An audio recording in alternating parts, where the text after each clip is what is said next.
विधायक जी के हाथ खड़े नहीं हुए हैं। विधायक जी ने बिल्कुल आप लोगों के सामने माना है कि सड़कों की जो जिम्मेवारी है वो विधायक जी की है। उन्होंने खुद अपने मुख से कहा है कि भी विधायक की जिम्मेवारी होती है और मैंने करवाने की कोशिश की है। ये बात उन्होंने कही, लेकिन ये बात मुझे ये समझ में नहीं आई कि अभी पिछले महीने चुनाव था, उस चुनाव के दौरान विधायक जी ने भी और डिप्टी सीएम ने भी इकट्ठे पब्लिक को एड्रेस किया और वहाँ पे बाकायदा पब्लिक के सामने ये कहा गया कि भी हम विकास के नाम पे वोट मांग रहे हैं। लेकिन 22 तारीख आने के बाद, चुनाव का रिजल्ट आने के बाद एकदम से विधायक जी का मोह जो भंग हुआ, उस मामले में हमें इस बात का वो है संदेह कि वो सड़कों के मामले में तो लेके नहीं है, लेकिन कारण तो कुछ और भी हो सकता है। मेरे तो वो विधायक जी बताएंगे इस कारण को तो, लेकिन मैं तो एक बात ये कहता हूँ, अगर विधायक जी ने बिल्कुल सच्चे मन से सड़कों को लेकर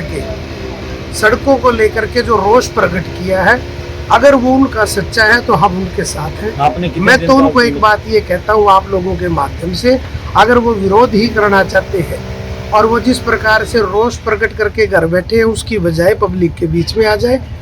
और मैं तो उनके अपनी तरफ से ये भी कहूँगा कि अपने भाइयों की तरफ से भी ये बात कहूँगा कि हम लोग बाकायदा टेंट लगाएंगे, दरी बिछाएंगे, दरी पे हम बैठेंगे, कुर्सी पे विधायक जी बैठे आके और पीडब्ल्यूडी महकमे के सामने यहाँ पे धरना देते हैं कि प्रत्येक चीज सबके सामने क्लियर हो जाएगी। उस वक्त तो उन्होंने दोनों ने एड्रेस किया, बड़े साहब ने भी किया और छोटे साहब ने भी किया, और उस वक्त ये कहा गया था कि हम विकास के नाम पे वोट मांग रहे हैं। और उसके बाद जब चुनाव का रिजल्ट आया 22 तारीख के बाद, बाकायदा मुख्यमंत्री जी का और बाकायदा डिप्टी सीएम का बुक्का दे करके उनका धन्यवाद करके आए कि आप लोगों की वजह से हमें जीत मिली है, आप लोगों के विकास कार्य की वजह से जीत मिली है।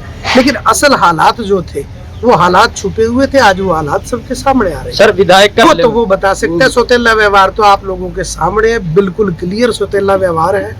अगर विधायक जी आज उनके उस पर रोष में है तो बड़ी अच्छी बात है, विधायक जी को बात रखनी चाहिए, क्योंकि वो नुमाइंदे हमारे हैं, हम सब के नुमाइंदे हैं। मैंने ये कहा है कि अगर सड़कों की बात है, आज वो दिखाई देती है। अभी पिछले महीने चुनाव था, उस चुनाव के दौरान उन्होंने बाकायदा लोगों के सामने ये कहा कि हम विकास के नाम पे वोट मांग रहे हैं, और मेरे से ज्यादा आप लोग समझदार हैं, आप लोग इस बात की तय तक जा सकते। चीका निवासियों ने इकट्ठा हो गए चीका की इस खस्ता हालत की सड़कों के बारे में एक ज्ञापन दिया है, जिसमें चीका की अलग अलग भिन्न सड़कों का जिक्र किया गया है। और ये ज्ञापन माननीय मुख्यमंत्री जी के नाम है। मैं उचित माध्यम से इसको सरकार को भिजवा दूंगा।